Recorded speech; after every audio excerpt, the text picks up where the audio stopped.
Nggak ada gunanya antum belajar ilmu kalau nggak ada adab. Maka Muhammad Al-Fatih pelajaran pertama dia adalah pelajaran adab. Gurunya yang pertama namanya Syekh Ahmad Al-Qurani. Seperti namanya dia mengajarkan Al-Quran. Karena dasar daripada semua pendidikan harus Al-Quran. Maka dia ajari Muhammad Al-Fatih Al-Quran. Tapi ketika syekhnya ini mengajar, ini anak kok bandel banget. Maka dia bilang sama bapaknya, mohon maaf Sultan, ya gimana Syekh? Saya boleh mendidik anak anda sesuai dengan cara saya? Oh silakan saja Syekh, gak ada masalah. Dipanggil Muhammad Al-Fatih, sini kamu nak, sini kamu Muhammad. Sudah dibawain satu kayu.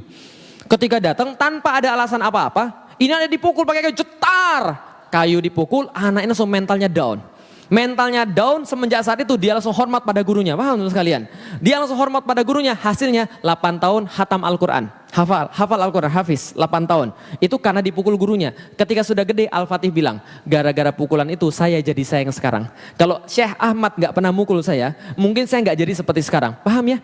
Jadi kalau guru yang benar, pukulannya aja bisa buat antum hafal Al-Quran. Karomah pukulannya saja itu. Lah karena kalau guru yang benar, zaman now gitu kan ya, ada anak dipukul sama kemudian gurunya, balik ke rumah lapor bapaknya lapor Komnas HAM, paham sekalian? Ini terjadi, lapor polisi ini terjadi. Lah kenapa? Sudah nggak lagi khidmat pada gurunya. Zaman dulu saya tuh takut banget sama guru saya. Lah itu mana khidmat namanya? Karena kenapa? Ingat baik-baik, kemarin saya sudah bilang, ilmu nggak datang daripada Anda yang cari. Ilmu itu Allah yang memberi. Dan Allah memberi ilmu bisa jadi karena gurunya ridho. Bisa dipahami teman sekalian? Gurunya ridho, antum dapat ilmunya. Makanya di kalangan pesantren itu kadang-kadang murid mijitin gurunya untuk dapat ilmunya. Itu benar. Lah kenapa? Karena adabnya itu loh. Adabnya itu yang menghantarkan dia dapat ilmu. Bisa dipahami kira teman sekalian. Nah, makanya kemudian yang pertama kali dipelajari Ahmad Al-Qurani. Selesai kemudian belajar Al-Quran, maka gurunya yang lain namanya Syekh Aksyamsuddin yang menemani dia dari awal, membentuk mentalnya, membentuk adabnya, membentuk akhlaknya. Gimana caranya? Nih ibu-ibu sekalian, dia memulai caranya dengan bercerita. Ada penelitian bahwa semua orang sepakat cara mendidik anak yang terbaik adalah bercerita. Karena bercerita itu orang pasti ingat.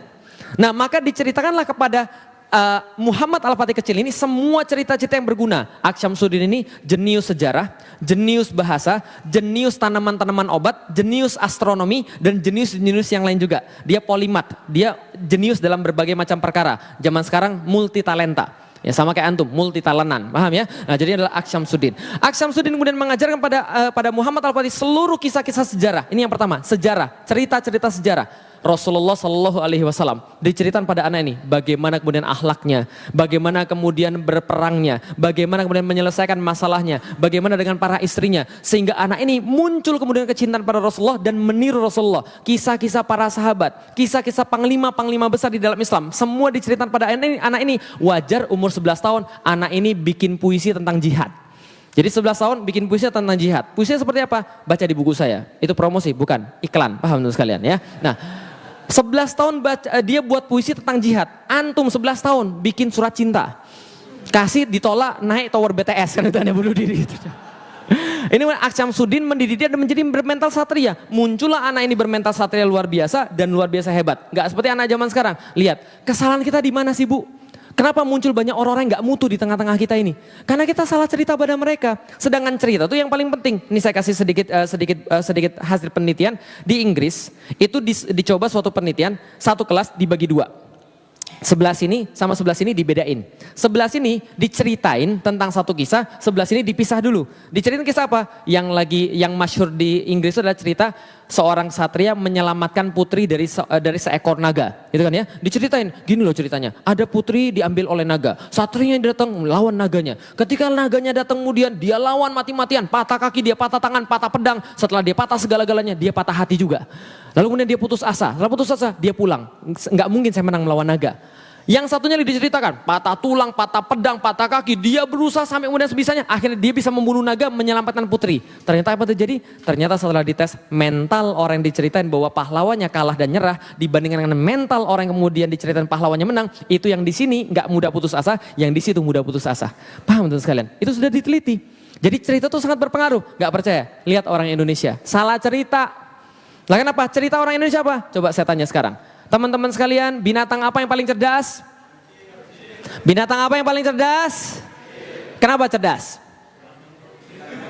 Mencuri timun kan ya? Itu masalahnya, Kancil cerdas karena bisa mencuri timun kan gitu kan ya. Akhirnya muncullah dalam kepala Anda, cerdas itu kalau bisa maling. Jadilah di Indonesia yang cerdas itu yang maling, yang petani yang susah. Paham teman-teman sekalian? Loh kok saya tahu petani susah? Saya kan IPB, paham teman-teman sekalian? Saya tahu petani Indonesia kayak apa, kenapa? Ceritanya begitu. Apalagi ceritanya? Ceritanya lagi, ada cowok mesum ngintip cewek mandi. Gitu kan ya, ternyata ceweknya bidadari. Tahu kisah apa itu? Tahu kisah apa itu sekalian? Oh nggak pernah diceritain begitu lagi ya? Sian banget antum. Ada cowok mesum ngintip cewek mandi. Ternyata bidadari. Diambil kemudian selendang bidadarinya, nggak bisa terbang, dia ke kahyangan. Akhirnya ketika dia nggak bisa terbang, singkat cerita dia kawin sama yang nyuri selendangnya. Pelajaran moralnya adik-adik sekalian, maling kawin sama bidadari. Paham antum? Paham antum sekalian? Ini terjadi di Indonesia. Parah, cerita-ceritanya parah. Apalagi Kancil lomba lari sama kura-kura. Yang menang siapa? Kura-kura. Lah kenapa? Karena Kancilnya nabrak tiang listrik. Oh enggak gitu. Karena Kancilnya tidur terus. Makanya muncul sebuah peribahasa, biar lambat asal selamat. Paham sekalian? Nggak pernah ada yang mikir cepat tapi selamat. Maunya lambat asal selamat, lambat asal selamat. Orang Indonesia pikirannya pendek, yang diingat cuma lambat aja. Selamatnya enggak. Paham teman sekalian? Maka kerjaan orang Indonesia lambat terus. Jadi paham teman sekalian? Enggak ada cepat tapi selamat. Lah cerita-cerita itu jadi masalah. Bisa dipahami teman sekalian sampai di sini? Tapi cerita orang ini, Rasulullah, para sahabat, jihad, kesatrian. Wajar kalau anak ini hebat. Lah kenapa? Ini loh patron di kepalanya itu loh. Jadi hati-hati kita ketika kita di Al-Fatih, kita buat cerita-cerita yang herois. Mengangkat kisah-kisah sejarah. Supaya kenapa? Supaya anak kita bukan baca kemudian Spider-Man. Bukan baca Kapten Amerika. Jadi pahami teman sekalian? Lah kenapa? Karena itu merusak. Dia memang kuat tapi tidak soleh. Paham teman-teman sekalian? Sedangkan yang kita mau cari adalah anak-anak yang soleh. Ini harus perhatian. Ceritanya ibu-ibu sekalian. Tolong di rumah punya sirah nabawiyah. Tolong di rumah punya sirah tentang para sahabat. Biar bisa cerita sama anak-anak. Jangan sampai anak-anak lebih tahu tentang superhero daripada tentang para sahabat. Ini penting karena ini mental. Jadi gini. Orang kalau mau berbuat sesuatu, dia akan cari referensi mental. Bisa dipahami ya? Dia akan cari referensi mental. Contohnya misalnya begini, antum ketemu satu musuh. Musuh itu menghina agama antum. Maju atau mundur? Contoh mentalnya siapa misalnya? Dia lebih gede daripada antum tapi terus gimana? Contoh mentalnya siapa? Daud, Pak. Daud itu bertemu dengan orang yang lebih gede, dia nggak mundur. Lah kenapa? Kalau mundur Yahudi dan aku bukan Yahudi. Aku adalah turunannya daripada para nabi, sama kayak itu. Aku lawan dia. Ini adalah guna referensi mental, bisa dipahami sekalian. Kalau nggak ada referensi mental, orang nggak akan bersifat kesatria. Maka pentingnya ini kemudian cerita-cerita pada anak-anak kita. Jangan ceritain yang bohong-bohong. Ceritain tentang orang-orang yang hebat, para sahabat, Rasul dan sebagainya. Paham sampai di sini teman sekalian? Oke, setelah diceritain seperti itu, anak kecil ini sekitar umur 5 tahun sampai 8 tahun diajak sama Syekh Syamsuddin melihat Hagia Sophia, tadi gereja yang paling besar, dari kejauhan. Lalu Syamsuddin bilang, "Nak, kamu lihat itu apa?" Iya, apa itu? Hagia Sophia. Apa itu Hagia Sophia? Tempat yang akan kita taklukkan nanti, Syekh. Kalau begitu saya mau cerita. Bapakmu sudah ke sana, bapakmu gagal. Kakekmu pernah ke sana, kakekmu gagal. Buyut-buyutmu sampai turunan ke-7, karena kamu keturunan ke-7 daripada Sultan Utsman, maka dia juga pengen tapi dia tidak pernah bisa. Dan setelahmu juga tidak akan pernah bisa. Loh kenapa Syekh? Karena saya senantiasa minta pada Allah Subhanahu wa taala dalam setiap sujud saya. Saya senantiasa minta dalam setiap sujud saya, dalam setiap tahajud saya pada Allah Subhanahu wa taala bahwasanya yang disebut dengan sebaik-baik panglima dalam hadis Rasulullah sallallahu alaihi wasallam, saya selalu minta pada Allah yang disebut dengan sebaik-baik panglima yang memimpin sebaik-baik pasukan adalah Ananda. Kamu yang menaklukkan Konstantinopel. Anak ini diomongin begitu. Langsung setelah itu dia yakin, aku adalah yang dimaksud oleh hadis Rasulullah di Nopel. Bisa difahami kira-kira maksud saya? Dia yakin betul karena gurunya meyakinkan pada dirinya, dialah yang dimaksud dalam hadis Rasulullah merupakan penakluk Konstantinopel. Anak ini mentalnya dibuat begini, langsung beda dari orang-orang biasa.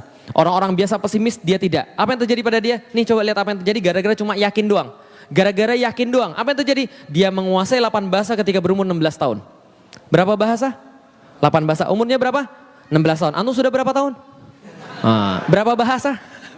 4 alhamdulillah, bahasa Indonesia, bahasa Inggris, bahasa daerah, bahasa isyarat, alhamdulillah, gitu kan ya. Nah, dia menguasai 8 bahasa ketika berumur 16 tahun. Apa saja? Arab, Turki, Persia, itu bahasa ibunya, bahasa keluarganya. Bahasa Arab, Turki, Persia, Yunani, Ibrani, lalu kemudian Latin, lalu Slavik, lalu kemudian satu lagi lupa. Nah, inilah namanya manusia, gitu kan ya. Jadi, dia menjadi kemudian sultan pada umur 12 tahun. Umur 12 tahun dia sudah jadi sultan. Dan lebih hebat lagi adalah semenjak balik hingga meninggal, dia tidak pernah meninggalkan satupun salat rawatib dan salat tahajud.